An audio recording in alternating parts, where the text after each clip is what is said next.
Honorable Prime Minister. Honorable Prime Minister. Honorable Prime Minister.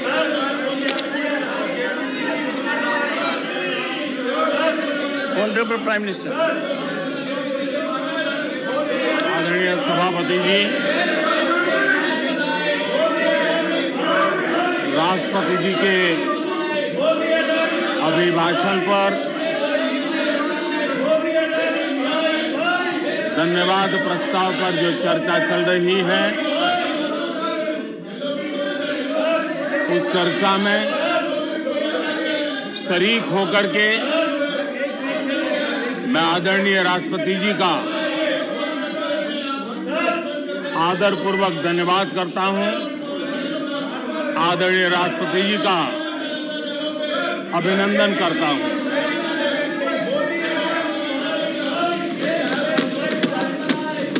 आदरणीय राष्ट्रपति जी दोनों सदनों को संबोधित करते हुए उन्होंने विकसित भारत का एक खाका और विकसित भारत के संकल्प के लिए एक रोड मैप को प्रस्तुत किया है। देश के लिए उनका ये जो कंट्रीब्यूशन है, जो मार्गदर्शन है, उसके लिए Nothing will go on record. Nothing will go on record.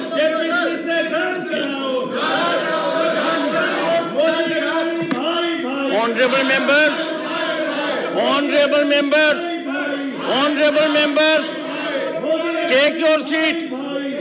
Honorable members, honorable members, honorable members, take your seat.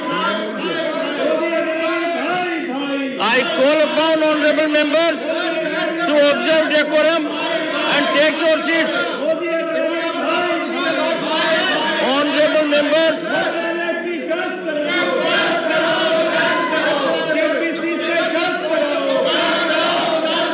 honorable members, take your seats. I will be called upon to name you.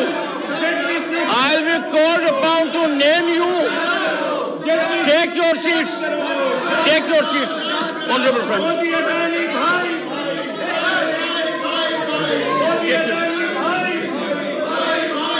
Honorable Prime Minister. Nothing will go on record except the Honorable Prime Minister's address. आदरणीय सभापति जी, मैं उन सभी सदस्यों का भी आभार व्यक्त करता हूं जिन्होंने इस चर्चा में भाग लिया, अपनी कल्पना के अनुसार चर्चा को विस्तार देने का प्रयास भी किया और इसलिए मैं सदन में हिस्सा लेने और चर्चा में हिस्सा लेने वाले सभी आदरणीय सदस्यों का धन्यवाद करता हूं। आदरणीय सभापति जी, ये सदन राज्यों का सदन है।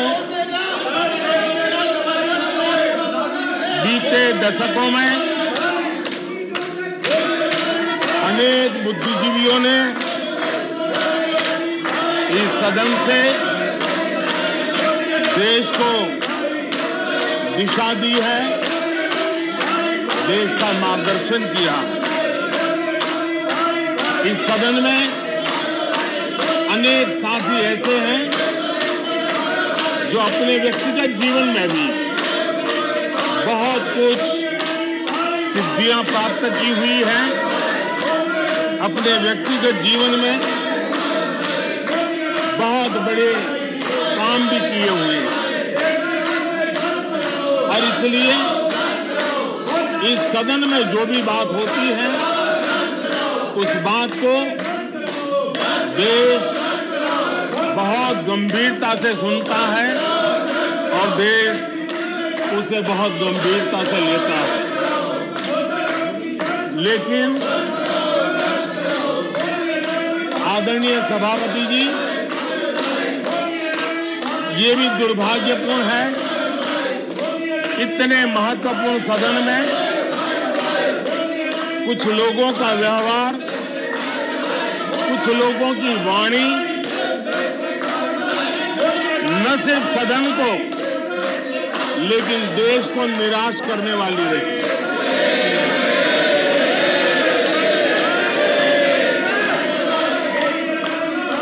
इस प्रकार की वृत्ति प्रवृत्ति के माननीय सदस्यों को मैं यही कहूंगा, कीचड़ उसके पास था, कीचड़ उसके पास था, मेरे पास गुलाल। कीचड़ उसके पास था, मेरे पास गुलाल। जो भी जिसके पास था उसने दिया उछाल।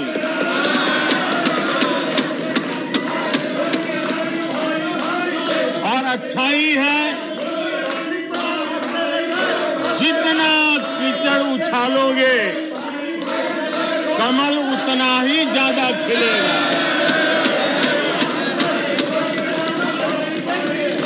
और इसलिए कमल खिलाने में आपका प्रत्यक्ष परोक्ष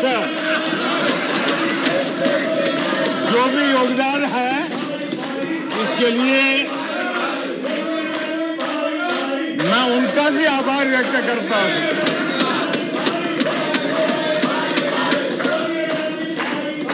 आदरणीय सभापति जी, कल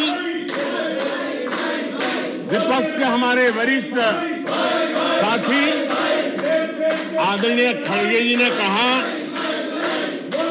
कि हमने 60 साल में मजबूत बुनियाद बना रहे थे, ऐसा कल आपने कहा। और उनकी शिकायत थी कि बुनियाद तो हमने बनाई और क्रेडिट मोदी ले रहा है। लेकिन आदरणीय सभापति जी, 2014 में आकर के जब मैंने बारीकी से चीजों को बड़ी गहराई से देखने का प्रयास किया, फर्स्ट हैंड इंफॉर्मेशन लेने का प्रयास किया, तो मुझे नजर आया कि 60 साल कांग्रेस के परिवार ने, हो सकता है उनका इरादा मजबूत नींव बनाने का हो, मैं उस पर कोई टिप्पणी करना नहीं चाहता, लेकिन 2014 के बाद आकर के मैंने देखा कि उन्होंने गड्ढे ही गड्ढे कर दिए थे। उनका इरादा नींव का होगा, लेकिन उन्होंने गड्ढे ही गड्ढे कर दिए थे। और आदरणीय सभापति जी, जब वो गड्ढे खोद रहे थे, 6-6 दशक बर्बाद कर दिए थे, उस समय दुनिया के छोटे छोटे देश भी सफलता के शिखरों को छू रहे थे, आगे बढ़ रहे थे।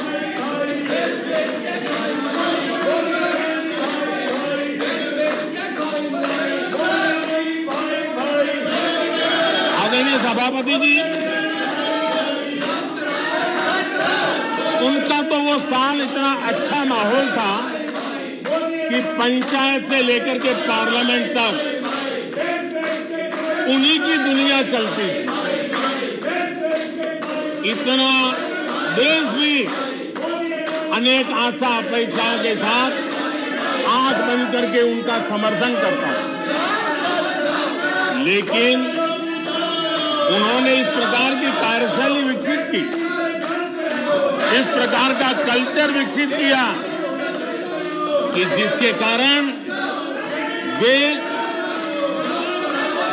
एक भी चुनौती का परमानेंट सॉल्यूशन करने का न कभी सोचा, न कभी उनको सूझा, न कभी उन्होंने प्रयास किया।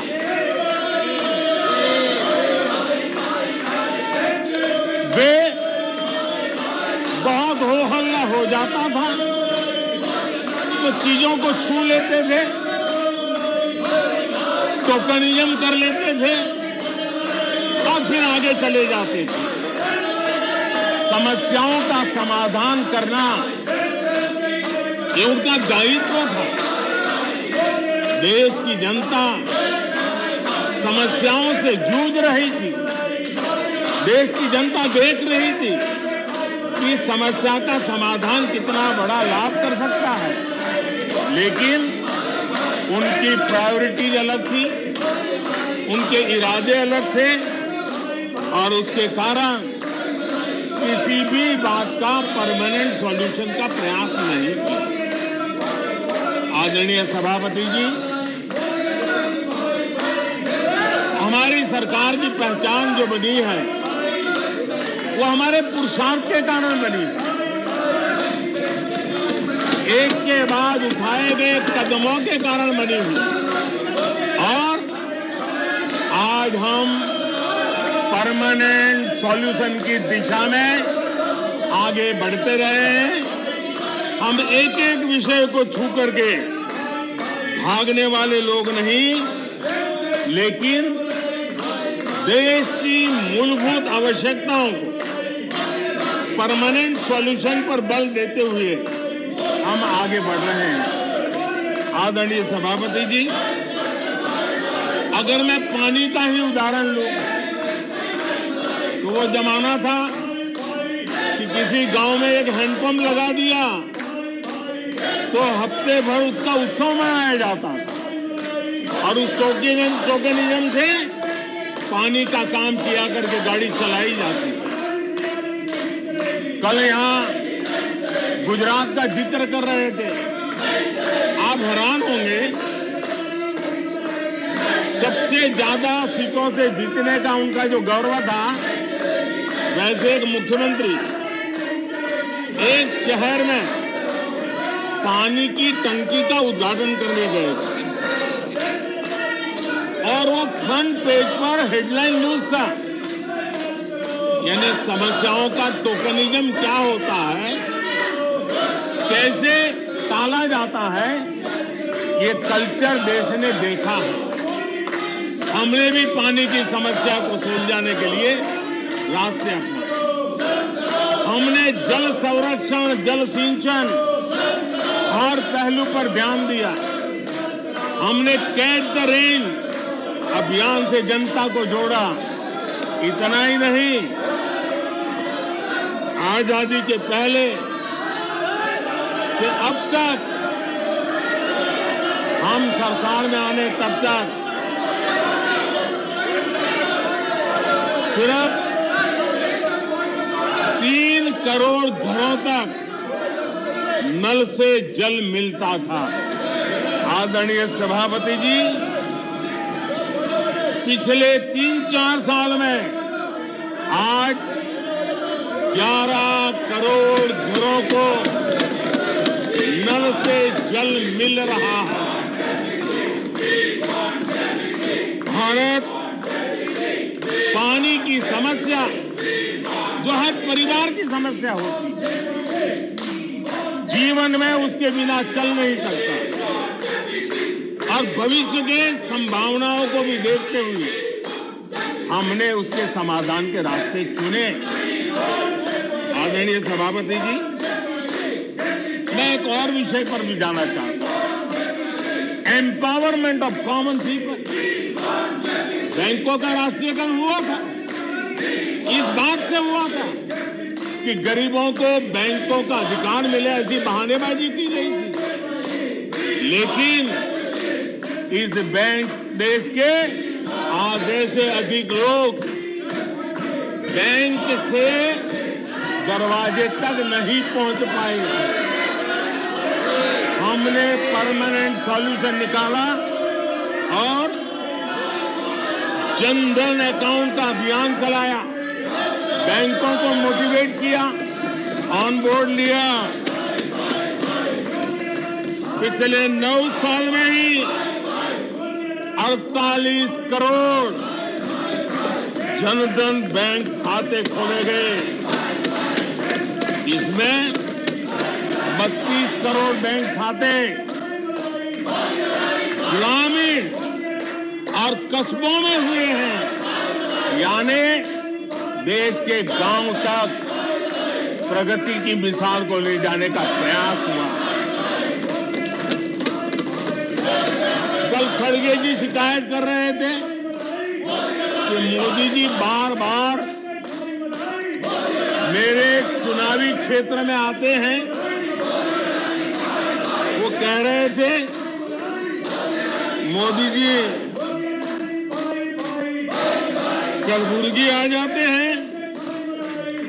मैं जरा खड़गे जी को कहना चाहता हूं, मैं आता हूं उसकी शिकायत करने से पहले ये भी तो देखो कि कर्नाटका में 1,70,00,000 जनधन बैंक अकाउंट खुले हैं। इतना ही नहीं, उन्हीं के इलाके में कलबुर्गी में 8 लाख से ज्यादा जनधन खाते खुले हैं। अब सभापति जी बताइए, इतने बैंक के खाते खुल जाए, इतना एम्पावरमेंट हो जाए, लोग इतने जागरूक हो जाए और किसी का इतने सालों के बाद खाता बंद हो जाए तो उनकी पीड़ा मैं समझ सकता हूं। और बार बार उनका दर्द झलकता है और मैं तो हैरान हूं। कभी कभी यहां तक कह देते हैं एक दलित को हरा दिया। अरे भाई, उसी इलाके की जनता जनार्दन है, उसने दूसरे दलित को जीता दिया। अब आपको जनता नकार दे रही है, आपको हटा रही है, आपका खाता बंद कर रही है और आप रोना यहां रो रहे हो। आदरणीय सभापति जी,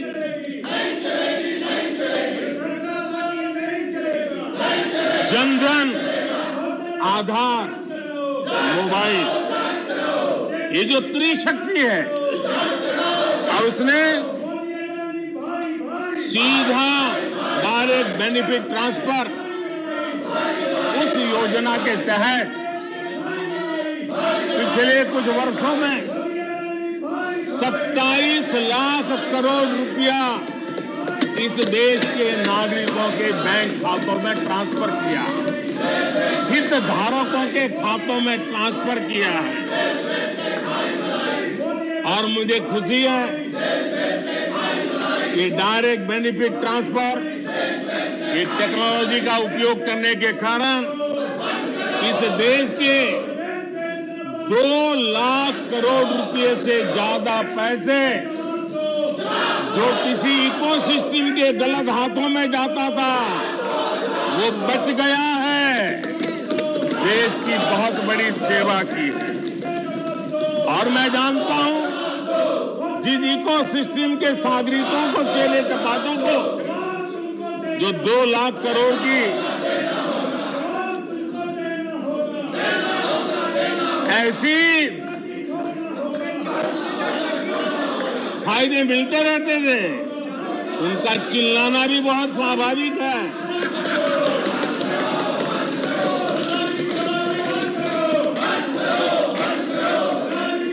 आदरणीय सभापति जी, हमारे देश में पहले परियोजनाएं अटकाना, लटकाना, भटकाना, ये उनकी कार्य संस्कृति का हिस्सा बन गया था। यही उनका कार्य करने का तरीका बन गया था। ईमानदार टैक्स पेयर की गाढ़ी कमाई, उसका नुकसान होता था। हमने टेक्नोलॉजी का प्लेटफॉर्म तैयार किया, पीएम गति शक्ति मास्टर प्लान लेकर के आए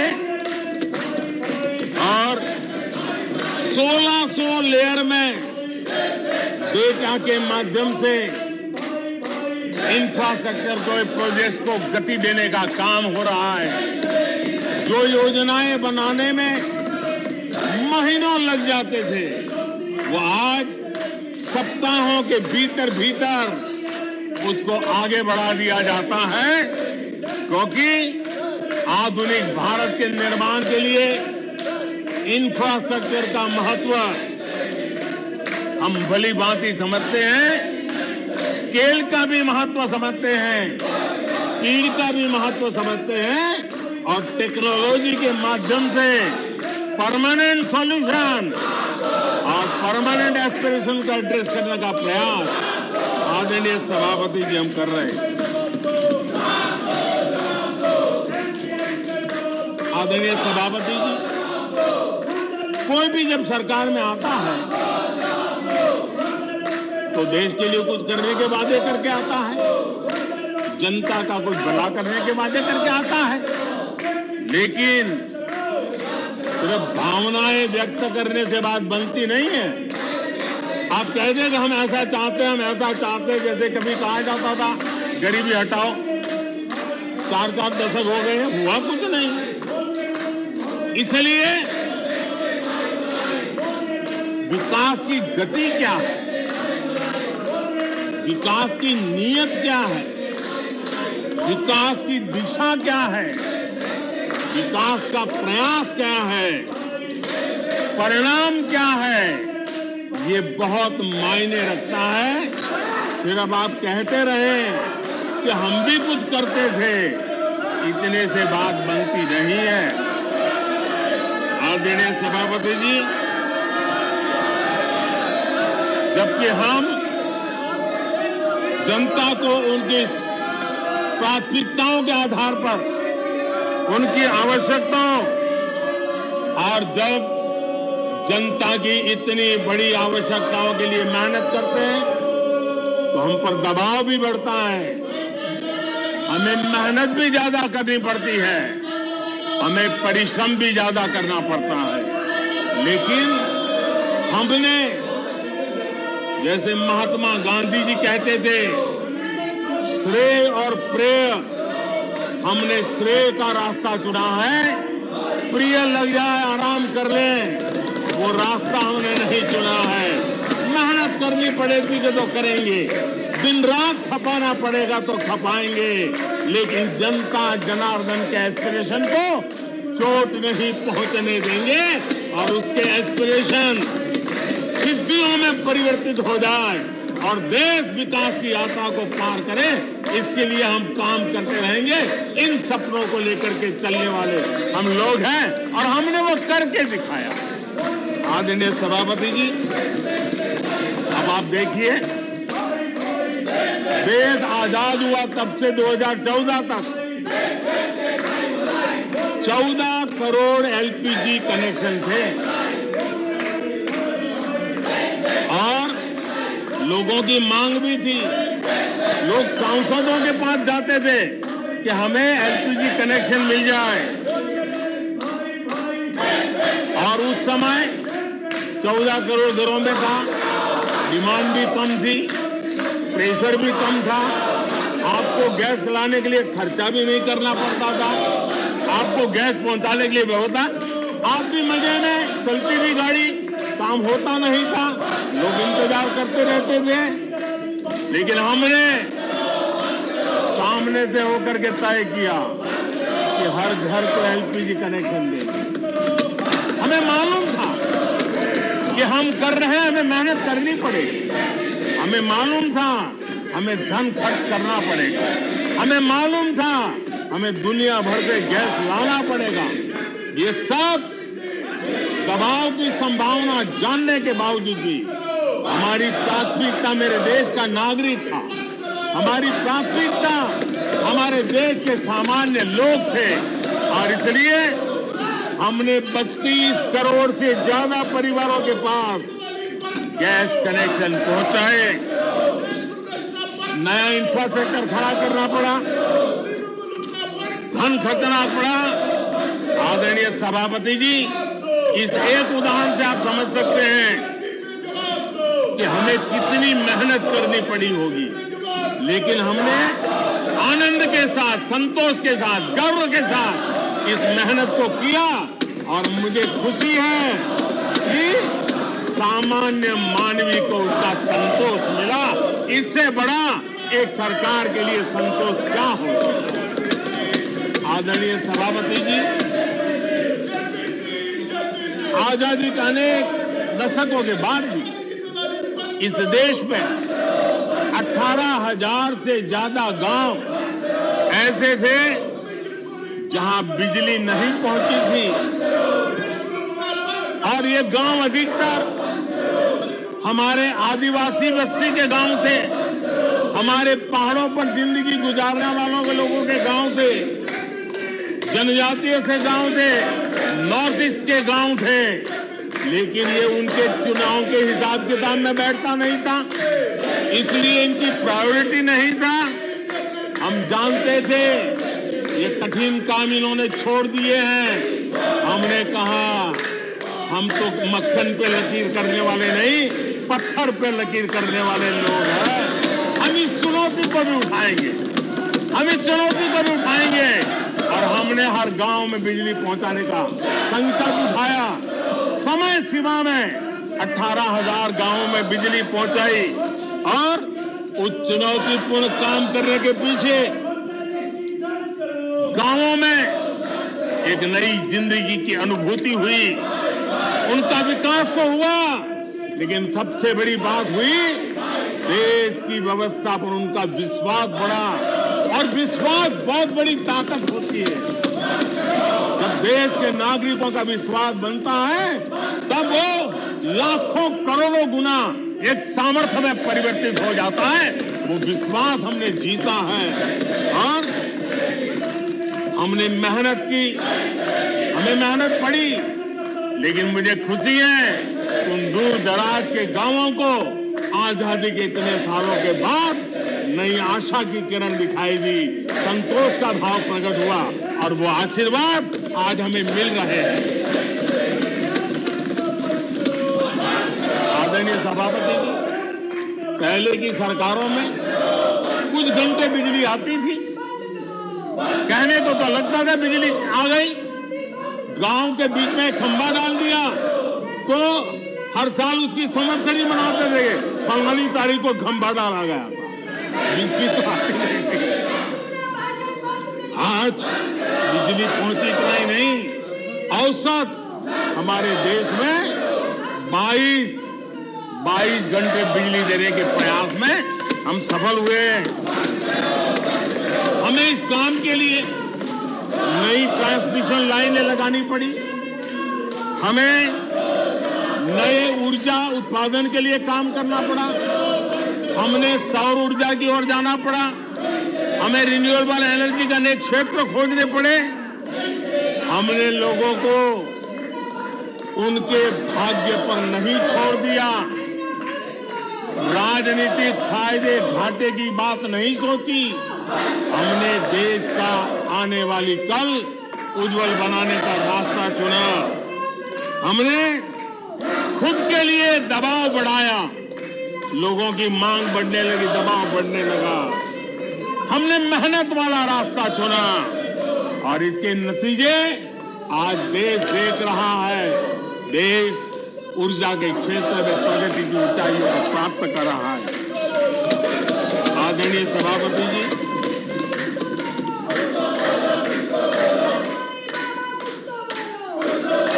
हमने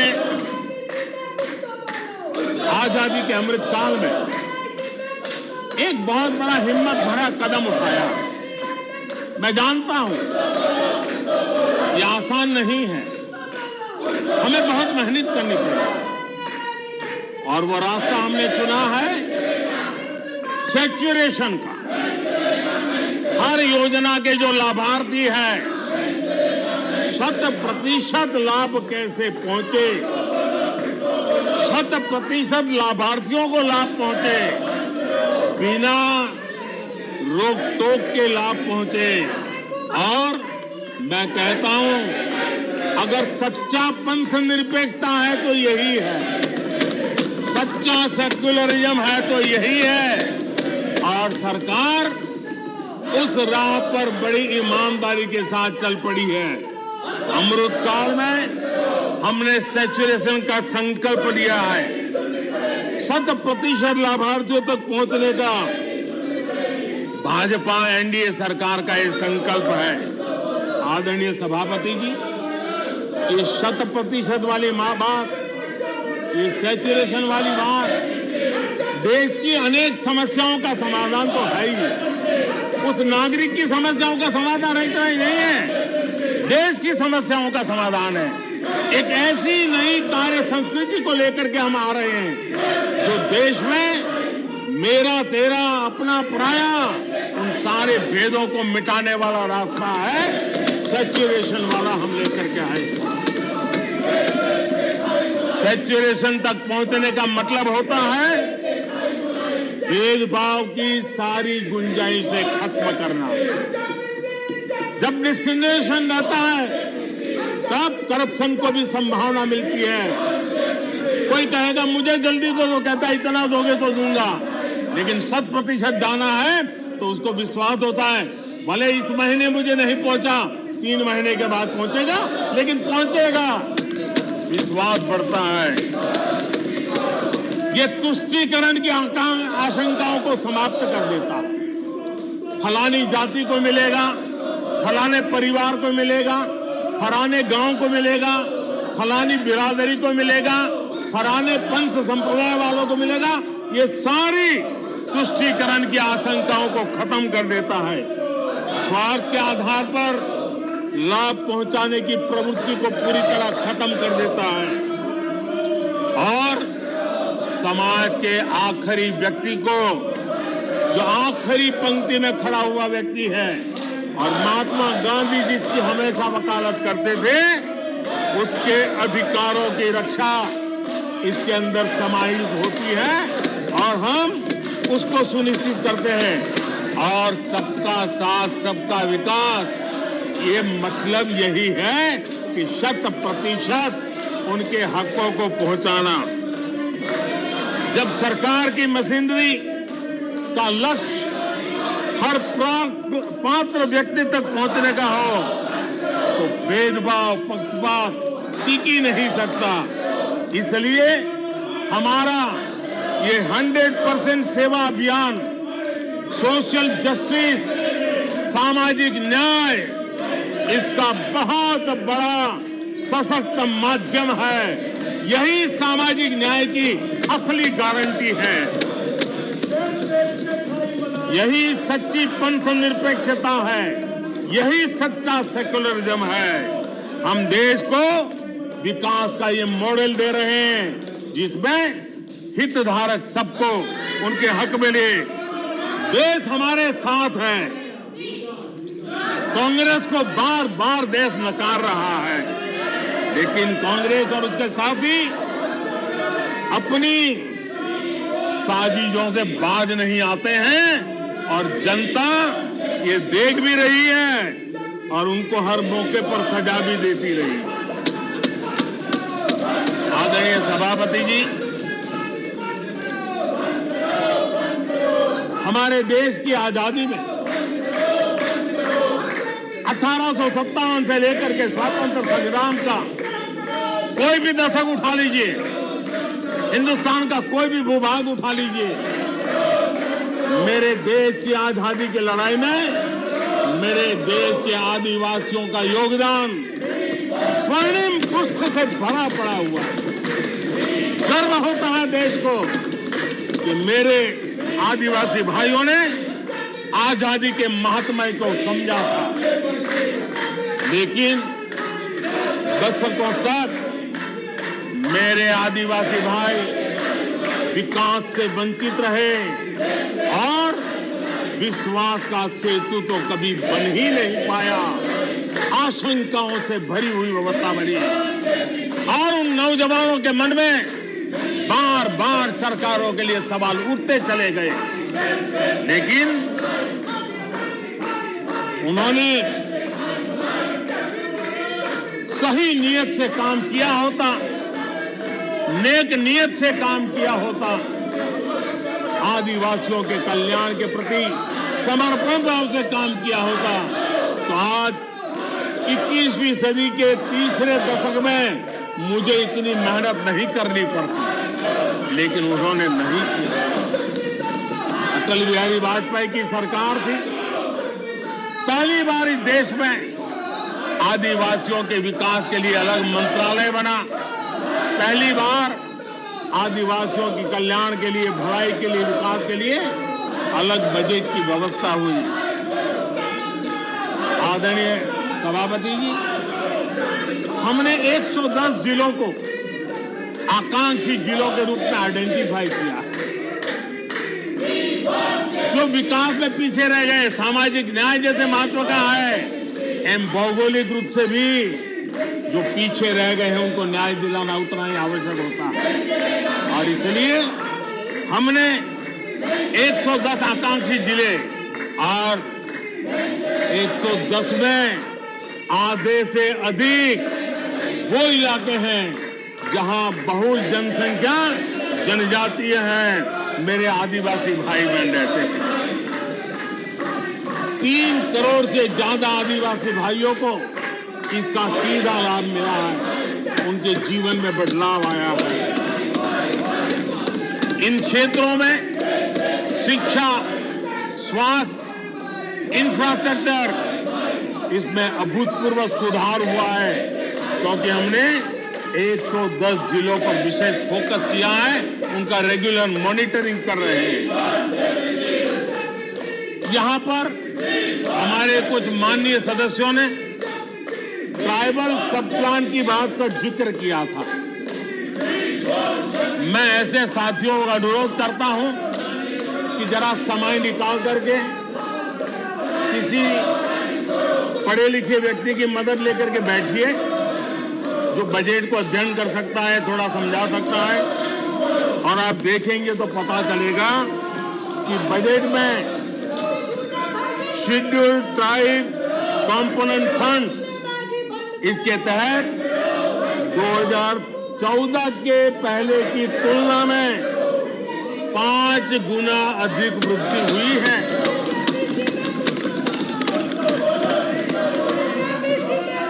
आदरणीय सभापति जी, 2014 के पहले जब उनकी सरकार थी, तब एलोकेशन 20-25 हजार करोड़ रुपए के आसपास रहता था। बहुत पुरानी बात नहीं है, सिर्फ 20-25 हजार करोड़ रुपए। आज यहाँ आकर के गीत गा रहे हैं। हमने आकर के इस वर्ष 1,20,000 करोड़ का प्रावधान किया। हमने बीते 9 वर्षों में हमारे आदिवासी, हमारे जनजातीय भाई बहनों के उज्जवल भविष्य के लिए, उन बच्चों के उज्जवल भविष्य के लिए 500 नए एकलव्य मॉडल स्कूल स्वीकृत किए हैं, और ये 4 गुना ज्यादा बढ़ोतरी है। इतना ही नहीं, स्कूलों में टीचर, स्टाफ, इस बार हमने 38,000 नए लोगों के रिक्रूटमेंट का, हमने भर्ती का इस बजट में प्रावधान किया। आदिवासियों के कल्याण के लिए समर्पित हमारी सरकार ने, मैं जरा आपको फॉरेस्ट राइट एक्ट की बात की तरफ ले जाना चाहता हूं। आदरणीय सभापति जी, देश आजाद होने से लेकर हमारे आने से पहले, 2014 के पहले, आदिवासी परिवारों को 14 लाख जमीन के पट्टे दिए गए। पिछले 7-8 वर्षों में हमने 7 लाख नए पट्टे दिए। यह अभूतपूर्व काम हुआ है। हमारे आने से पहले 23,000 सामुदायिक पट्टे दिए गए थे। 23,000। हमारे आने के बाद 80,000 से अधिक सामुदायिक पट्टे दिए गए हैं। लिप सिंपैथी बता करके आदिवासियों की भावनाओं के साथ खेलने के बजाय अगर कुछ किया होता तो आज मुझे इतनी मेहनत न करनी पड़ती और ये काम पहले आराम से हो जाता, लेकिन ये उनकी प्रायोरिटी में नहीं था। आदरणीय सभापति जी, इनकी अर्थनीति, उनकी समाज नीति, उनकी राजनीति वोट बैंक के आधार पर ही चलती रही और उसके कारण समाज की जो बेसिक ताकत होती है, स्वरोजगार के कारण देश की आर्थिक गतिविधि बढ़ाने वाला जो सामर्थ्य होता है, इन्होंने हमेशा नजरअंदाज कर दिया। उनको वो इतने छोटे लगते थे, इतने बिखरे हुए लगते थे, तो उसका उनको कोई मूल्य ही नहीं था। जो छोटे छोटे काम में जुड़े हुए, जो स्वरोजगार के ऊपर समाज पर बोझ बने बिना समाज में कुछ न कुछ वैल्यू एडिशन करते हैं, उनके प्रति दुर्लक्ष्य किया गया। छोटे काम में जुटे इन करोड़ों लोगों को भुला दिया गया। मुझे गर्व है कि मेरी सरकार ने रेहड़ी वाले, ठेले वाले, फुटपाथ पर व्यापार करने वाले लोगों की सुन ले, ब्याज के चक्कर में जिनके जीवन तबाह हो जाते थे, दिन भर का पसीना ब्याज खोरों के घर जाकर के चुकाना पड़ता था, उन गरीबों की चिंता हमने की, उन रेहड़ी ठेले पटरी वालों की चिंता हमने की। और आदरणीय सभापति जी, हमने इतना ही नहीं, हमारे विश्वकर्मा समुदाय जो समाज निर्माण के अंदर एक भूमिका देते हैं, जो अपने हाथ से औजार की मदद से कुछ न कुछ सृजन करते रहते हैं, समाज की आवश्यकताओं की बहुत बड़ी मात्रा में पूर्ति करते हैं। चाहे हमारा बंजारा समुदाय हो, चाहे हमारे गुमंद जाति के लोग हैं, हमने उनकी चिंता करने का काम किया है। पीएम स्वनिधि योजना हो, पीएम विश्वकर्मा योजना हो, जिसके द्वारा हमने समाज के इन लोगों की मजबूती के लिए काम किया है, उनके सामर्थ्य को बढ़ाने के लिए काम किया। आदरणीय सभापति जी, आप तो स्वयं किसान पुत्र हैं। इस देश के किसानों के साथ क्या बीती है, ऊपर के कुछ एक वर्ग को संभाल लेना और उन्हीं से अपनी राजनीति चलाए रखना, यही सिलसिला चला। इस देश की कृषि की सच्ची ताकत छोटे किसानों में है। 1 एकड़ 2 एकड़ भूमि का वो बड़ा मुश्किल से 80-85% इस देश का ये वर्ग है। इन छोटे किसान उपेक्षित थे, उनकी आवाज कोई सुनने वाला नहीं था। हमारी सरकार ने छोटे किसानों पर ध्यान केंद्रित किया, छोटे किसानों को फॉर्मल बैंकिंग के साथ जोड़ा। आज साल में 3 बार सीधे पीएम किसान सम्मान निधि छोटे किसान के खाते में जमा होती है। इतना ही नहीं, हमने पशुपालकों को भी बैंकों से जोड़ा, हमने मछुआरों को बैंकों से जोड़ा और उनको ब्याज में रियायत दे करके उनके आर्थिक सामर्थ्य को बढ़ाया, ताकि वो अपना व्यवसाय विकसित कर सके, अपने क्रॉप पैटर्न को बदल सके, अपने उत्पादित की हुए माल को रोक करके उचित दाम मिलने पर बाजार में ले जा सके। उस दिशा में हमने काम किया। आदरणीय सभापति जी, हम जानते हैं हमारे देश के बहुत सारे किसान ऐसे हैं कि जो बरसाती पानी पर उनको गुजारा करना पड़ता है। सिंचाई की व्यवस्था ये पिछली सरकारों ने की नहीं। हमने और देखा है कि ये छोटे किसान पानी बरसाती के भरोसे जीने वाले, मोटे अनाज की खेती करते हैं, पानी होता नहीं है। ये मोटे अनाज की खेती करने वाले किसानों को हमने विशेष स्थान दिया। हमने यूएन को लिखा कि मिलेट ईयर मनाइए, दुनिया में भारत के मोटे अनाज की एक ब्रांडिंग बने, मार्केटिंग बने, और उसके सुविचारित रूप से अब उस मोटे अनाज को श्री अन्न के रूप में, जैसे श्रीफल का महात्मा है, वैसे ही श्री अन्न का महात्मा बने और छोटे किसान जो पैदावार करते हैं उनको उचित दाम मिले, ग्लोबल मार्केट मिले, देश में क्रॉप पैटर्न में परिवर्तन आए। और इतना ही नहीं, ये मिलेट सुपर फूड है, पोषण के लिए बहुत बड़ी ताकत है। हमारे देश के नई पीढ़ी को पोषण की समस्या के समाधान में भी ये काम आए, जो मेरे छोटे किसान को भी मजबूत करेगा। हमने फर्टिलाइजर में भी अनेक नए विकल्प डेवलप किए हैं, उसका भी लाभ मिल रहा है। आदरणीय सभापति जी,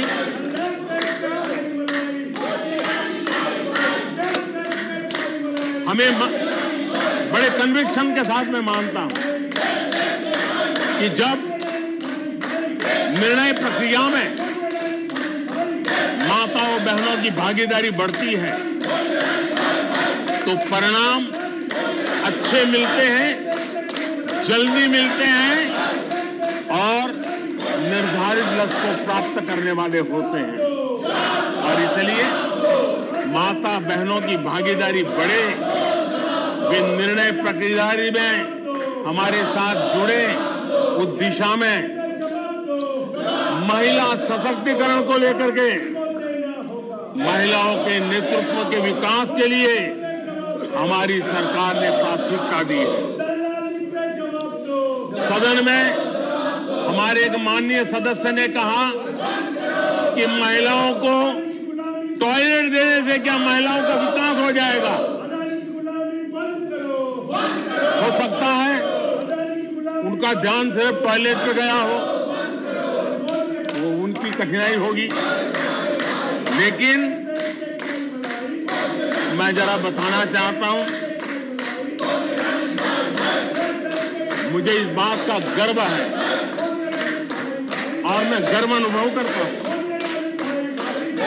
क्योंकि मैं राज्य में रह करके आया हूं, मैंने गांव में जिंदगी गुजार के आया हूं। मुझे गर्व है कि 11 करोड़ शौचालय बना करके मैंने मेरी माताओं बहनों को इज्जत कर दिया है। मुझे इस बात का गर्व है। हमारी माताओं बहनों, हमारी बेटियों के जीवन चक्र की तरफ जरा नजर करें। हमारी सरकार माताओं बहनों के सशक्तिकरण के लिए कितनी संवेदनशील है, उसकी तरफ मैं जरा ध्यान आकर्षित करना चाहता हूं। और जिनको सिर्फ टॉयलेट पे ही सोच अटक गई थी, वो जरा कान खुल करके सुने, ताकि आगे जाकर ये बताने में उनको सुविधा होगी। गर्भावस्था के दौरान शिशु को पौष्टिक खाना मिले, इसके लिए हमने मातृ वंदना योजना चलाई और इसके लिए प्रेगनेंसी के समय महिला के बैंक खाते में सीधा पैसा जाए, ताकि उसको पोषण से उसके गर्भ में जो बच्चा है उसके स्वास्थ्य को भी लाभ हो। हमारे यहाँ माता मृत्यु दर, शिशु मृत्यु दर, इस गंभीर समस्या से मुक्ति का एक उपाय इंस्टीट्यूशनल डिलीवरी, हमारे गरीब से गरीब मां की इंस्टीट्यूशनल डिलीवरी हो, शिशु का जन्म अस्पताल में हो, इसके लिए हमने धन भी खर्च करना तय किया और व्यापक अभियान भी चलाया और उसके सुफल दिखाई भी दे रहे हैं। हम जानते हैं किसी न किसी मानसिक विकृति के कारण बेटियों को मां के कोख में ही मारने की प्रवृत्ति बढ़ गई थी। ये समाज के लिए कलंक था। हमने बेटी बचाओ अभियान चलाया और आज मुझे खुशी है कि बेटे जन्म लेते हैं उसकी तुलना में बेटियों की संख्या बढ़ रही है। ये हमारे लिए संतोष का विषय है। हमने बेटियों की रक्षा का काम किया है। बेटी जब बड़ी होकर स्कूल जाए और शौचालय के अभाव में 5वीं 6वीं कक्षा में आते आते स्कूल छोड़ दें, हमने उस चिंता को भी किया और स्कूलों में बच्चियों के लिए अलग टॉयलेट बनाए ताकि मेरी बच्चियों को स्कूल छोड़ना न पड़े। ये हमने चिंता की। बेटी की शिक्षा जारी रहे और इसलिए हमने सुकन्या समृद्धि योजना, जिसमें अधिक ब्याज दे करके बेटियों को सुरक्षित शिक्षा की व्यवस्था का प्रबंध किया ताकि परिवार भी उनको प्रोत्साहन दे।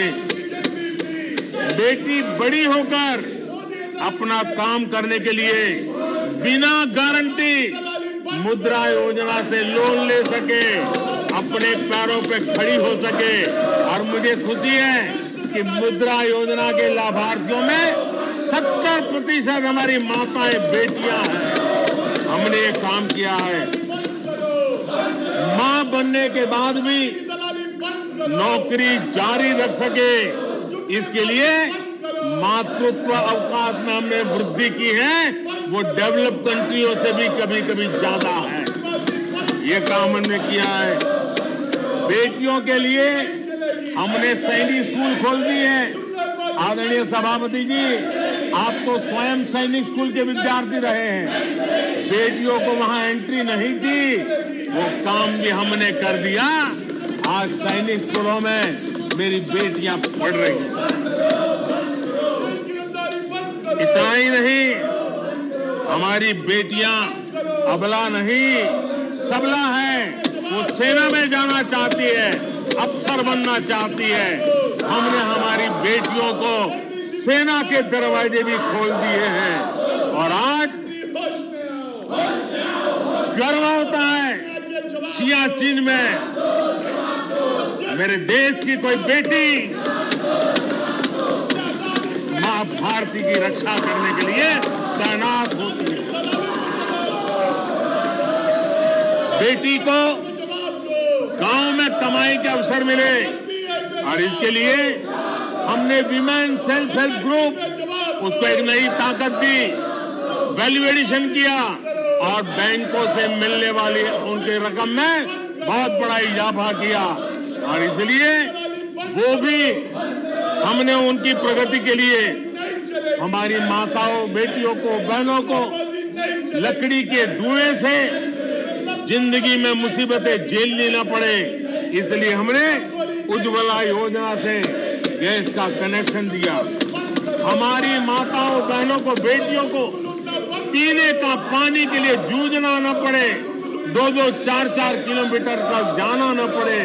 हमने नल से घर तक पानी पहुंचाने का अभियान चलाया ताकि मेरी माताओं, बेटों को, बेटियों को, बहनों को, बेटियों को अंधेरे में गुजारा न करना पड़े। इसलिए हमने सौभाग्य योजना से ऐसे गरीब परिवारों तक बिजली पहुंचाई। बेटी, मां, बहन कितनी ही गंभीर बीमारी हो लेकिन कभी बताती नहीं है।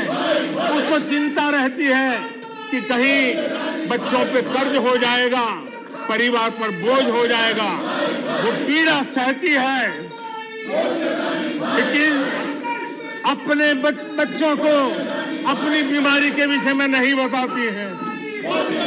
उन माताओं, बहनों को आयुष्मान कार्ड दे करके अस्पताल में बड़ी से बड़ी बीमारी से मुक्ति का रास्ता हमने खोल दिया है। आदरणीय सभापति जी,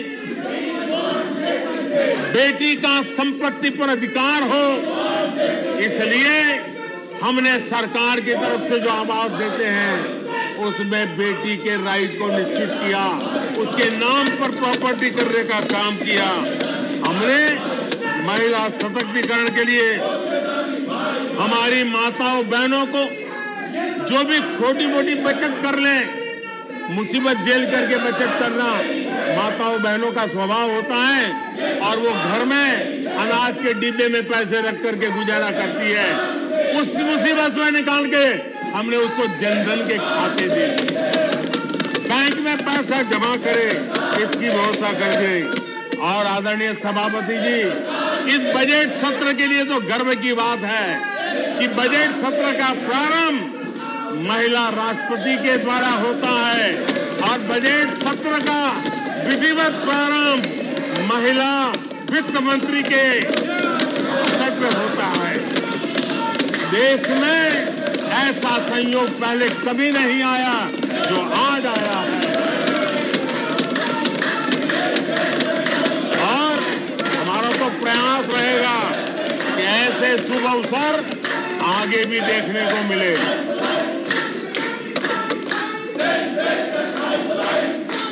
आदरणीय सभापति जी, जब देश को आधुनिक होना है, नए संकल्पों को पार करना है, तो हम साइंस और टेक्नोलॉजी के सामर्थ्य को नकार नहीं सकते।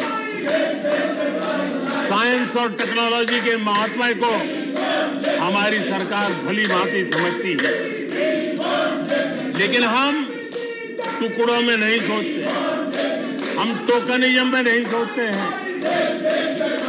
हम साइंस और टेक्नोलॉजी की तरफ से देश को आगे बढ़ाने के लिए हर दिशा में काम कर रहे हैं, सार्वत्रिक प्रयास कर रहे हैं, अनेकविध इनिशिएटिव ले रहे हैं।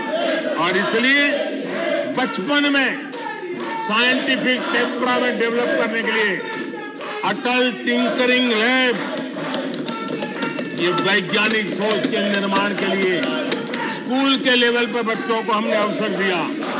उससे थोड़ा आगे निकले बच्चा कुछ करना शुरू कर ले, तो हमने अटल इंक्यूबेशन सेंटर खड़े किए ताकि कुछ अगर अच्छी प्रगति की है तो उसको वो वायुमंडल मिले, ताकि वो टेक्नोलॉजी में कन्वर्ट करने के लिए वो खोज, वो इनोवेशन काम आ जाए। इसके लिए हमने विज्ञान की इस प्रगति का परिणाम, हमने नीतियां बदली। स्पेस के क्षेत्र में अब प्राइवेट भागीदारी का हमने सपना पूरा किया और मुझे खुशी है मेरे देश के नौजवान आज प्राइवेट सैटेलाइट छोड़ने की ताकत रखते हैं। ये साइंस एंड टेक्नोलॉजी। आज स्टार्टअप की दुनिया जो मूलतः साइंस और टेक्नोलॉजी से जुड़ी हुई है, उसमें यूनिकॉर्न की संख्या में आज हम दुनिया में तीसरे नंबर पर पहुंच गए। आदरणीय सभापति जी, आज ये देश गर्व करेगा कि सर्वाधिक पेटेंट इनोवेशन और दुनिया के बाजार में टिकता है पेटेंट, ये सबसे अधिक पेटेंट रजिस्टर करने में आज मेरे देश के नौजवान आगे आ रहे हैं। आदरणीय सभापति जी, आधार की ताकत क्या होती है वो हमारी सरकार ने आगे दिखा दिया। और आधार से जुड़े हुए जो विद्वान लोग हैं उन्होंने भी कहा है कि आधार के महत्व को, टेक्नोलॉजी के महत्व को 2014 के बाद समझा गया और उसके कारण वो मेहनत अब रंग ला रही है।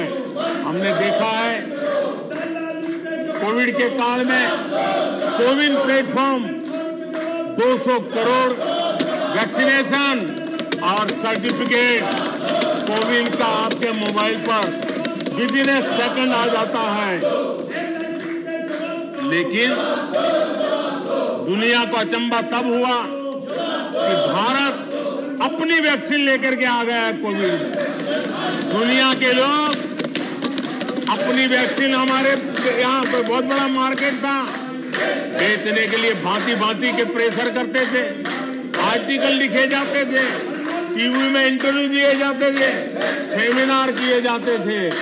इतना ही नहीं, मेरे देश के वैज्ञानिकों को बदनाम करने के लिए, उनको नीचा दिखाने के लिए कल तक प्रयास चले, कल तक प्रयास चले, कल तक प्रयास चले। और मेरे ही देश के वैज्ञानिकों ने आज दुनिया में जिसको स्वीकृति मिली है ऐसी वैक्सीन से, मेरे देशवासियों का ही नहीं 150 देशों के लोगों की आवश्यकताओं को पूरा किया जाता है। ये विज्ञान के विरोधी लोग, ये टेक्नोलॉजी के विरोधी लोग।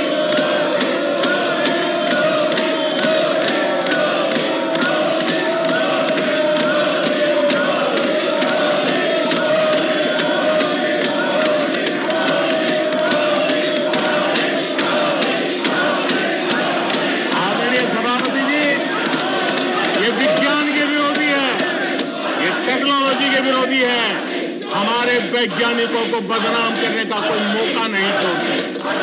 फार्मेसी की दुनिया में हमारा देश एक ताकत बन के उभर रहा है, दुनिया की फार्मेसी का हब बन रहा है। हमारे नौजवान नए नए इनोवेशन कर रहे हैं, उसको बदनाम करने के रास्ते खोज रहे हैं ये लोग। उनको देश की चिंता नहीं है, अपने राजनीतिक उठापटक की चिंता है। ये दुर्भाग्य है देश का। आदरणीय सभापति जी, आज मैं बाली में था, G20 देश के समूह डिजिटल इंडिया इनको समझने के लिए लालायित रहते थे। सक्सेस को पूरी दुनिया ने प्रभावित किया है। डिजिटल लेन देन में आज हिंदुस्तान दुनिया का लीडर बना हुआ है। आदरणीय सभापति जी, हमें खुशी है, आज 100 करोड़ से ज्यादा मोबाइल फोन मेरे देशवासियों के हाथ में है। आदरणीय सभापति जी, एक समय था हम मोबाइल इंपोर्ट करते थे, आज गर्व है मेरा देश मोबाइल एक्सपोर्ट कर रहा है। 5G हो, AI हो, IoT हो, उस तकनीक को आज देश बहुत तेज गति से अपना रहा है, उसका विस्तार कर रहा है। ड्रोन, इसका इस्तेमाल सामान्य जीवन में हो, सामान्य नागरिक की भलाई हो। हमने पॉलिसी में वो बदलाव किया और दवाइयां दूर सुदूर इलाकों में ड्रोन से पहुंचाने का काम आज मेरे देश में हो रहा है। साइंस और टेक्नोलॉजी के महत्व को आज खेत में मेरा किसान ड्रोन की ट्रेनिंग लेकर के खेती में ड्रोन का क्या उपयोग हो, आज मेरे गांव में दिखाई दे रहा है। जियो स्पेशल सेक्टर में हमने दरवाजे खोल दिए। ड्रोन के लिए एक पूरा नया विकास का विस्तार करने का अवसर हमने कर दिया। आज देश में यूएन जैसे लोग चर्चा करते हैं कि दुनिया में लोगों के पास अपने पास जमीन के घर के मालिकाना हक नहीं है। यूएन की चिंता है दुनिया। भारत ने ड्रोन की मदद से, स्वामित्व योजना से गांव में, घरों में उसका नक्शा और मालिकी हक देने का काम किया है। उसको कोर्ट कचहरी के चक्करों से और कभी घर बंद हो, कोई आकर के कब्जा कर न ले, सुरक्षा का एहसास दिया है। हमने टेक्नोलॉजी का भरपूर प्रयास कॉमन मैन के लिए करने की दिशा में सफलता पाई है। आज देश टेक्नोलॉजी के क्षेत्र में आधुनिक विकसित भारत के सपने में उसका महत्व हम समझते हैं और इसलिए ह्यूमन रिसोर्स डेवलपमेंट, इनोवेशन, इसका महत्व बहुत है और इसलिए दुनिया की एकमात्र फॉरेंसिक साइंस यूनिवर्सिटी हमारे देश में है। हमने गति शक्ति यूनिवर्सिटी बना करके इंफ्रास्ट्रक्चर की दुनिया में एक नई पहल की है। हमने एनर्जी यूनिवर्सिटी बना करके आज देश रिन्यूएबल एनर्जी के क्षेत्र में एक नया जंप लगाए। अभी से हमारे नौजवान तैयार हो, उस दिशा में हम कर रहे हैं। हमारे देश में टेक्नोक्रेट की तरफ, इंजीनियर्स की तरफ, साइंस की तरफ नफरत करने में कांग्रेस ने अपने शासनकाल में कोई कमी नहीं रखी है और साइंस और टेक्नोलॉजी को सम्मान देने में हमारे कार्यकाल में कोई कमी नहीं रखी है। ये हमारा रास्ता है।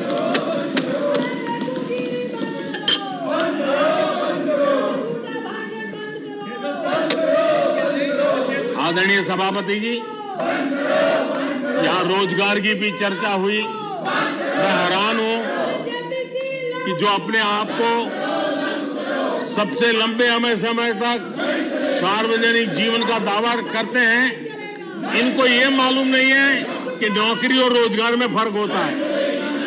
जिनको नौकरी और रोजगार का फर्क समझ नहीं है, वो हमें उपदेश दे रहे हैं। आदरणीय सभापति जी, नए नए नैरेटिव गढ़ने के लिए आधी अधूरी चीजों को पकड़ करके झूठ फैलाने के प्रयास हो रहे हैं।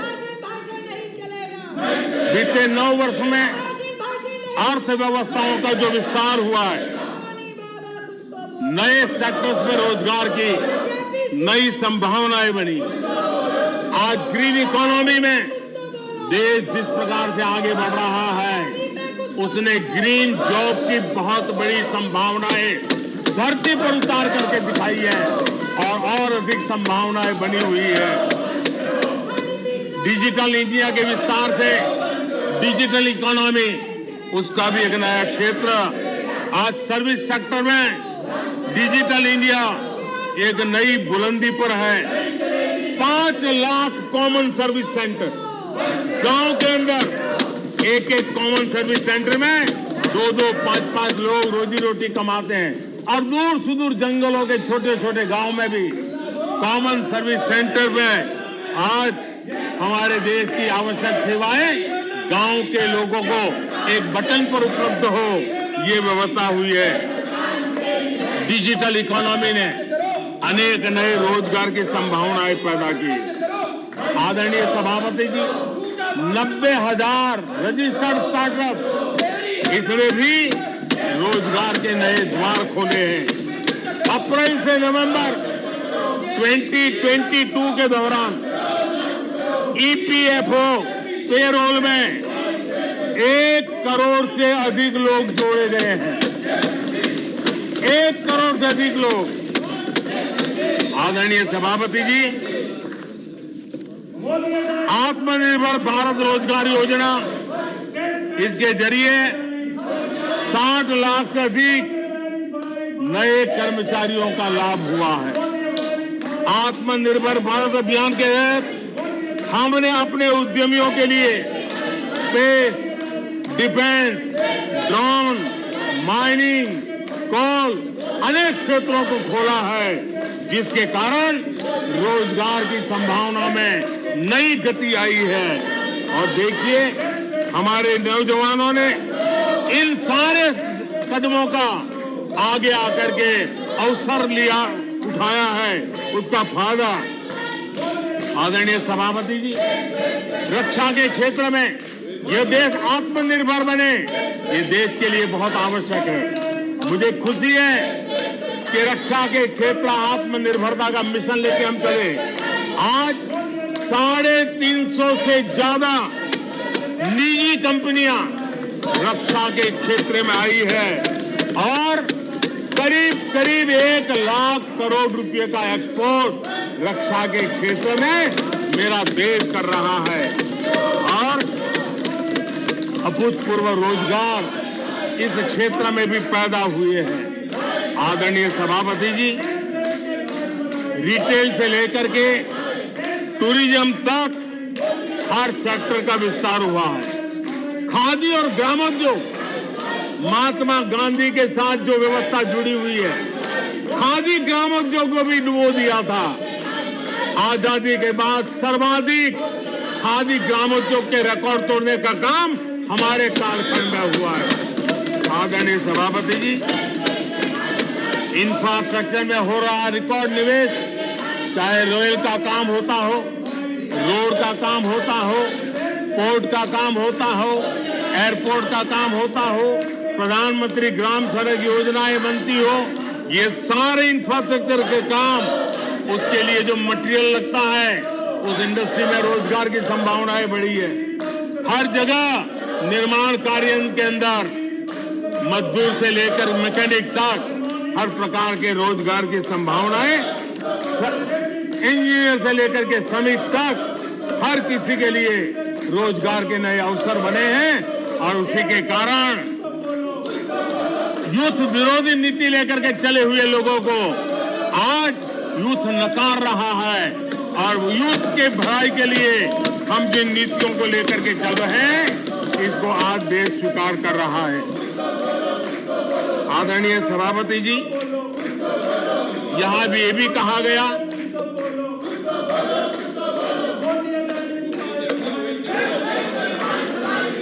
आदरणीय सभापति जी,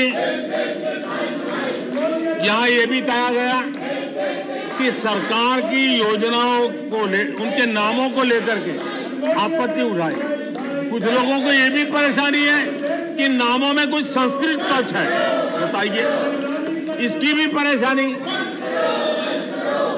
आदरणीय सभापति जी, मैंने किसी अखबार में पढ़ा था, मैं कोई वेरीफाई तो नहीं किया है, और रिपोर्ट कह रही थी 600 जितनी सरकारी योजनाएं सिर्फ गांधी नेहरू परिवार के नाम पे हैं।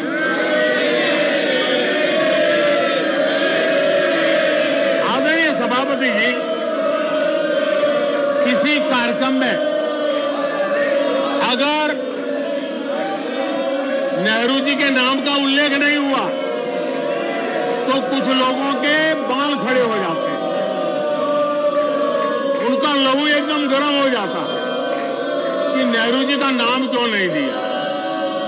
आदरणीय सभापति जी, मैं बहुत आश्चर्य होता है कि चलो भाई, हमसे कभी छूट जाता होगा नेहरू जी का नाम, और छूट जाता होता होगा हम ठीक भी कर लेंगे क्योंकि वो देश के पहले प्रधानमंत्री थे। लेकिन मुझे ये समझ नहीं आता है कि उनकी पीढ़ी का कोई व्यक्ति नेहरू सरनेम रखने से डरता क्यों है? क्या शर्मिंदगी है नेहरू सरनेम रखने से? क्या शर्मिंदगी है?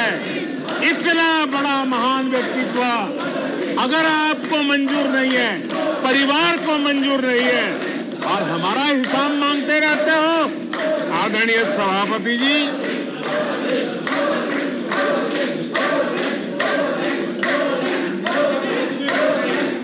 कुछ लोगों को समझना होगा, ये सदियों पुराना देश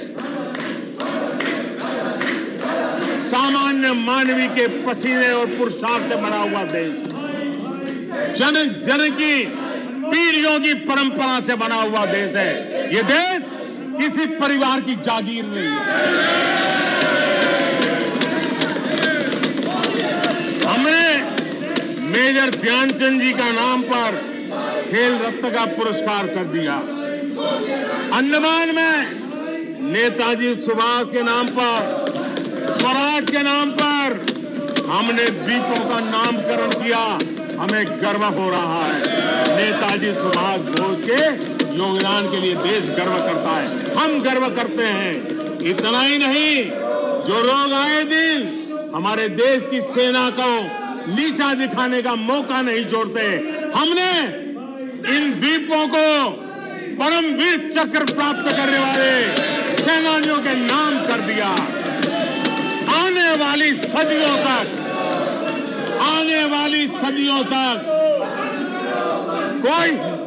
कोई हिमालय की चोटी एक एवरेस्ट व्यक्ति के नाम पर एवरेस्ट बन गई। मेरे द्वीप समूह, मेरे परमवीर चक्र विजेता, मेरे देश के सेनानियों के नाम कर दिया। ये हमारी श्रद्धा है, ये हमारी भक्ति है, और उसको लेकर के हम चलते हैं। आदरणीय और इससे आपको तकलीफ है, और तकलीफ व्यक्त भी हो रही है। हर एक की तकलीफ व्यक्त करने के रास्ते अलग होंगे। हमारा रास्ता है सकारात्मक। कभी कभी, अब ये सदन है, एक प्रकार से राज्यों का महात्मा है, हम पर ऐसे भी आरोप लगाए जाते हैं कि हम राज्यों को परेशान करते हैं। आदरणीय सभापति जी, मैं लंबे अरसे तक राज्य का मुख्यमंत्री रह करके आया हूं। फेडरलिज्म का क्या महत्व होता है वो भली भांति समझता है, उसको जी करके आया हूं, और इसलिए हमने कोऑपरेटिव कॉम्पिटिटिव फेडरलिज्म पर बल दिया है। आओ हम पर्दा करें, हम आगे बढ़े, हम सहयोग करें, हम आगे बढ़े, उस दिशा में हम चले हैं। हमने हमारी नीतियों में नेशनल प्रोग्रेस का भी ध्यान रखा है और रीजनल एस्पिरेशन को भी एड्रेस किया है। National progress and regional aspiration, इसका परफेक्ट कॉम्बिनेशन हमारी नीतियों में दिखा है, क्योंकि हम सब मिलकर के 2047 तक एक विकसित भारत का सपना पूरा करने के लिए चल पड़े हैं। लेकिन जो लोग आज विपक्ष में बैठे हैं, उन्होंने तो राज्यों के अधिकारों की धज्जियां उड़ा दी। जरा मैं कच्चा चिट्ठा आज खोलना चाहता हूं।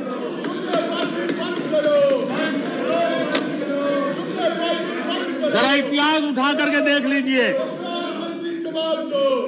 वो कौन पार्टी थी, वो लोग कौन सत्ता में बैठे थे जिन्होंने आर्टिकल 356 का सबसे ज्यादा दुरुपयोग किया।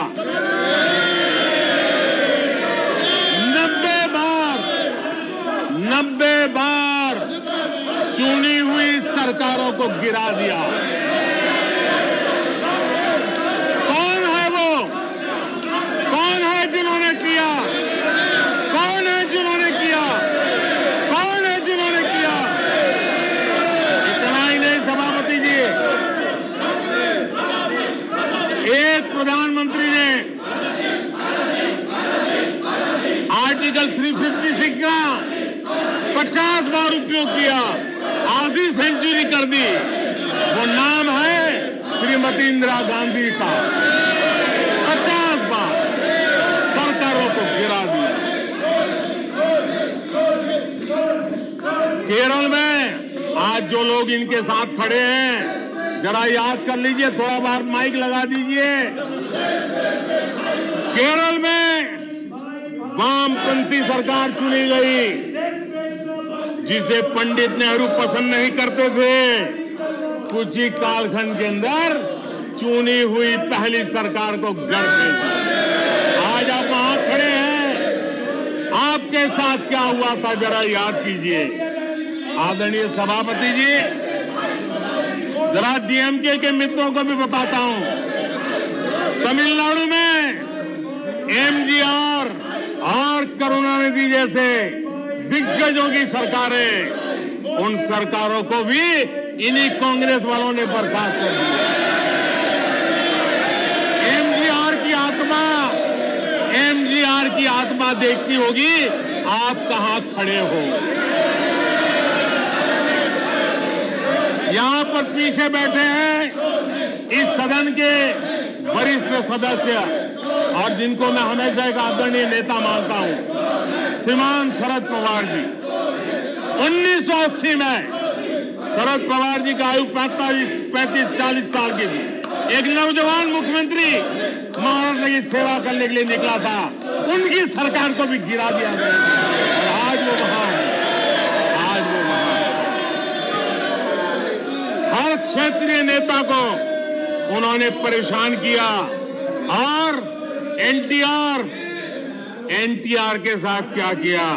यहां कुछ लोग आज कपड़े बदले होंगे, नाम बदला होगा, ज्योतिषियों की सूचना के अनुसार नाम बदला होगा, लेकिन कभी वो भी उनके साथ थे। उस एनटीआर की सरकार को, और वो तबीयत के लिए अमेरिका गए थे, अपने हेल्थ के लिए गए थे।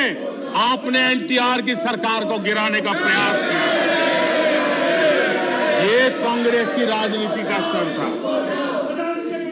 आदरणीय सभापति जी, अखबार निकाल के देख लीजिए, हर अखबार लिखता था कि राजभवनों को कांग्रेस के दफ्तर बना दिए गए हैं, कांग्रेस के हेडक्वार्टर बना दिए गए। 2005 में झारखंड में एनडीए के पास ज्यादा सीटें थी, लेकिन गवर्नर ने यूपीओ को शपथ के लिए बुला लिया था।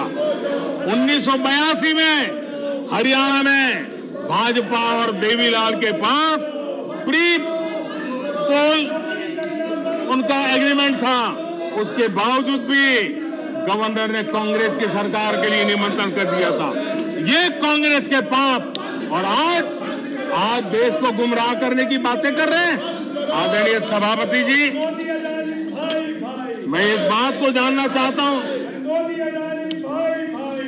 मैं एक गंभीर विषय की ओर अब ध्यान देना भी चाहता हूं। महत्वपूर्ण विषयों को मैंने स्पर्श किया है और आज देश में आर्थिक नीतियों की जिनको समझ नहीं है, जो 24 घंटा राजनीति के सिवा कुछ सोचते नहीं है, जो सत्ता के खेल खेलना यही जिनको सार्वजनिक जीवन का काम दिखता है, उन्होंने अर्थनीति को अनर्थ नीति में परिवर्तित कर दिया। मैं उनको चेतावनी देना चाहता हूं और मैं इस सदन की गंभीरता के साथ उनसे कहना चाहता हूं कि अपने रिस्पेक्टिव स्टेट को जाके समझाएं कि ये गलत रास्ते पर न चले जाएं। हम हमारे पड़ोस के देशों का हाल देख रहे हैं कि वहां पर क्या हाल हुआ है, अनाप शनाप कर्ज लेकर के किस प्रकार के देशों को डुबो दिए गए। आज हमारे देश में भी तत्कालीन लाभ के लिए अगर भुगतान करेगा तो आने वाली पीढ़ी करेगी। हम तो कर्ज करो जीपीओ वाला खेल आने वाला देखेगा। ये कुछ राज्यों ने अपनाया है, वो उनका तो तबाह कर देंगे, देश को भी बर्बाद कर देंगे। अब देश अब कर्ज के तले दबते जा रहे हैं। ये देश आज दुनिया में उनको कर्ज देने के लिए कोई तैयार नहीं है। ये मुसीबतों से गुजर रहे हैं। मैं राजनीतिक वैचारिक मतभेद हो सकते हैं, दलों के विषय में एक दूसरे के प्रति टीका टिप्पणी हो सकती है, लेकिन देश की आर्थिक सेहत के साथ खिलवाड़ मत कीजिए। आर्थिक सेहत के साथ खिलवाड़ मत कीजिए। आप ऐसा कोई पाप मत कीजिए जो आपके बच्चों के अधिकारों को छीन ले और आज अपना मौज कर ले और बच्चों के नसीब में बर्बादी छोड़ के चले जाए। ऐसा करके न जाए। आज आपको पॉलिटिकली सूट कर, मैंने तो देखा एक सरकार, एक मुख्यमंत्री ने बयान दिया कि भाई अब ठीक है, मैं तो निर्णय करता हूं, अभी मुसीबत मुझे कहां आएगी, 2030-32 के बाद आएगी, जो आएगा वो भुगतेगा। क्या कोई देश ऐसे चलता है क्या? लेकिन ये जो वृत्ति बन रही है वो बहुत चिंता का विषय है। आदरणीय सभापति जी, देश की आर्थिक सेहत के लिए राज्यों ने भी अपनी आर्थिक सेहत के संबंध में डिसिप्लिन का रास्ता चुनना पड़ेगा और तभी जाकर के वे राज्य भी इस विकास की यात्रा का लाभ ले पाएंगे और उनके राज्यों के नागरिकों का भला करने में हमें भी सुविधा हो जाएगी, ताकि हम उन तक लाभ पहुंचाना चाहते हैं। आदरणीय सभापति जी, 2047 में यह देश विकसित भारत बने, ये हम सबका संकल्प है। 140 करोड़ देशवासियों का संकल्प। अब देश पीछे मुड़ करके देखने को तैयार नहीं है। देश लंबी छलांग मारने को तैयार है। जिनकी 2 वक्त की रोटी का सपना था उसको आपने एड्रेस नहीं किया, हमने उसको एड्रेस किया है।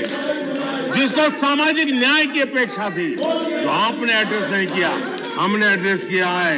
जिन अवसरों को तलाशता था उन अवसरों को उपलब्ध कराने के लिए हमने अनेक कदम उठाए और आजाद भारत का जो सपना है उन सपने को पूरा करने के लिए हम संकल्पबद्ध होकर के चले। और आदरणीय सभापति जी, देश देख रहा है, देश देख रहा है, एक अकेला कितनों को भारी पड़ रहा है, एक अकेला कितनों को भारी पड़ रहा है। अरे नारे बोलने के लिए भी उनको बदल करना पड़ता है। जो भी ये बोलता है जन के पक्ष से आवाज की जवाब देना। आदरणीय सभापति जी, एक कन्विक्शन के कारण चला हूं, देश के लिए जीता हूं, देश के लिए कुछ करने के लिए निकला हुआ हूं। और इसलिए ये राजनीतिक खेल खेलने वाले लोग, उनके अंदर वो हौसला नहीं है, वो ढूंढ रहे हैं, बचने का रास्ता खोज रहे हैं। आदरणीय सभापति जी, राष्ट्रपति जी के उम्दा भाषण को, राष्ट्रपति जी के मार्गदर्शक भाषण को, राष्ट्रपति जी के प्रेरक भाषण को इस सदन के अंदर अभिनंदन करते हुए, धन्यवाद करते हुए, आपका भी आभार व्यक्त करते हुए अपनी बात को समाप्त करता हूं।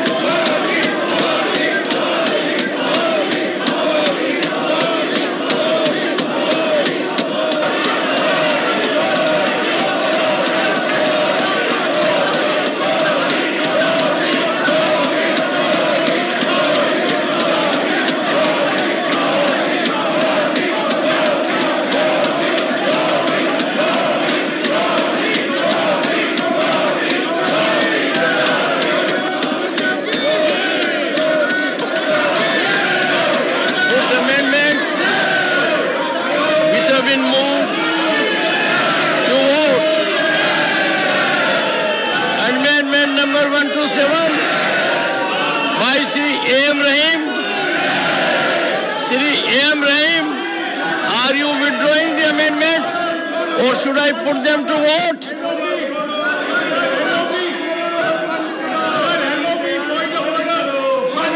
Amendment not moved.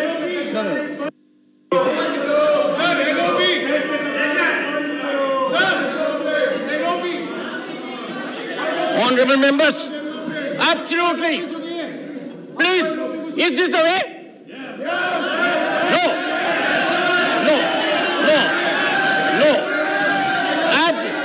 What are you doing?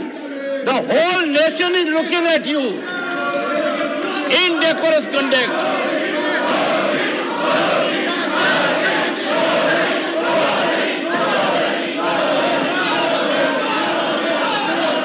I shall now